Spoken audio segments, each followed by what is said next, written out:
भारत के 13 प्रमुख बड़े बंदरगाहों के बारे में पढ़ेंगे कि वो कहाँ पर है और उनकी उपयोगिता क्या है। तो बात करते हैं बंदरगाह। तो बंदरगाह किसको बोलते हैं? ऐसा स्थान, मतलब नदी किनारे या समुद्र किनारे स्थित ऐसा स्थान जहाँ पर मतलब नौकाएं या जहाज आकर रुकते हैं, जिससे मालों का या आयात निर्यात किया जाता है। ठीक है, तो इसको बंदरगाह करते हैं। बंदरगाह मीन्स पोर्ट। तो पहली बात करते हैं कांडला बंदरगाह। कांडला बंदरगाह कहाँ पर है? इसको दीनदयाल बंदरगाह भी कहते हैं। तो कांडला बंदरगाह है गुजरात में। कहाँ पर है? गुजरात में। इसको क्यों स्थापित किया गया था? इसका क्या था, जब भारत और पाकिस्तान का विभाजन हुआ तो कराची बंदरगाह के दबाव को कम करने के लिए हमने कांडला बंदरगाह स्थापित किया गया। इसको दाहेज बंदरगाह भी कहते हैं। क्या कहते हैं? दाहेज बंदरगाह बोलेंगे तो रसायन की बंदरगाह भी बोल सकते हैं इसको। और ये कहाँ पर है? पूर्वी और पश्चिमी तट दोनों को पता होगा। तो पश्चिमी तट में गुजरात के कांडला में, कच्छ की खाड़ी में। ठीक है, बात करते हैं उसके बाद। तो कांडला बंदरगाह गुजरात, उसके बाद मुंबई बंदरगाह और नहासुआ बंदरगाह, तो ये पर है महाराष्ट्र में, है ना, मुंबई बंदरगाह और नहासुआ। तो मुंबई बंदरगाह भारत का प्राकृतिक बंदरगाह है और वेस्ट बंदरगाह भी बोलते हैं।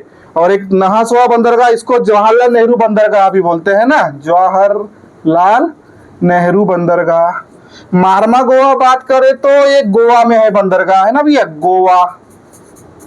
न्यू मंगलूर कर्नाटक, न्यू मंगलूर कहाँ पर है? कर्नाटक।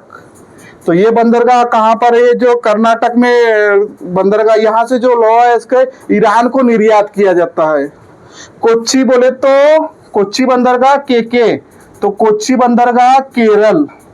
तो अपन बात करें तो पश्चिमी तट पर 6 बंदरगाह, कौन कौन से? कांडला बंदरगाह को दाहेज गुजरात, मुंबई और नवासावा महाराष्ट्र में, मरमा गोवा बोले तो गोवा, न्यू मंगलूर कर्नाटक और कोच्चि बंदरगाह केरल में। अब अपन बात करते हैं पूर्वी तट पे बंदरगाहों की। तो कोलकाता बंदरगाह बोले तो यह है भैया पश्चिम बंगाल में, है ना। और एक हल्दिया भी, हुगली नदी भी आती है पश्चिम बंगाल में, हुगली नदी। अभी जब नदी घाटी परियोजनाएं पढ़ेंगे तब। ये पारादीप बंदरगाह उड़ीसा में है। इस बंदरगाह को जो है स्थापित किया गया था कोलकाता बंदरगाह के दबाव को कम करने के लिए। अब बात करते हैं विशाखापट्टनम। तो विशाखापट्टनम बंदरगाह कहाँ पर आ जाता है? आंध्र प्रदेश में। यह भारत का सबसे गहरा बंदरगाह है और जो बेलाडोला का अयस्क है, यह यहाँ से जापान को निर्यात किया जाता है भैया, है ना, जापान को। तो विशाखापट्टनम, पट्टनम मतलब याद रखा, दुगाराजपट्टनम आंध्र प्रदेश, तो याद रखना, है ना। और ये चेन्नई मतलब कृत्रिम बंदरगाह है भारत का। तो अगर तमिलनाडु में 3 बंदरगाह, इसको याद करने की ट्रिक क्या है? तमिलनाडु में 3 बंदरगाह है तो TML, तो T से तूतीकोरिन, M से एन्नोर और चेन्नई, है ना। तो इसको एक ऐसा बना सकते हैं ट्रिक टाइप। ये भारत के। और एक बंदरगाह है पोर्ट ब्लेयर बंदरगाह। कहाँ पर आता है ये? अंडमान निकोबार, अंडमान निकोबार में।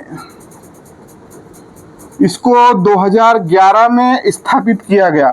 अभी ये अंडमान निकोबार में जो पोर्ट ब्लेयर बंदरगाह है और जो अंडमान निकोबार की राजधानी भी पोर्ट ब्लेयर है, ये क्यों महत्वपूर्ण हो जाता है? क्योंकि अभी इसकी राजधानी विजयपुरम कर दी गई। इसका नाम परिवर्तित करके पोर्ट ब्लेयर का क्या कर दिया मोदी जी ने? विजयपुरम। तो भैया सबको पढ़ते हुए चीजों को अलर्ट करते हुए रहना। तो अब अंडमान निकोबार की राजधानी विजयपुरम करके ऑप्शन आएगा, पोर्ट ब्लेयर नहीं आएगा। तो अपन ये पढ़े भारत के 13 बड़े बंदरगाह, दाहेज बंदरगाह, रसायन बंदरगाह, प्राकृतिक बंदरगाह, वेस्ट बंदरगाह, गहरा बंदरगाह, कृत्रिम बंदरगाह। ठीक है, इस टाइप्स के क्वेश्चन इनसे आ सकते हैं। और 13 प्रमुख बंदरगाह कहाँ कहाँ पर है।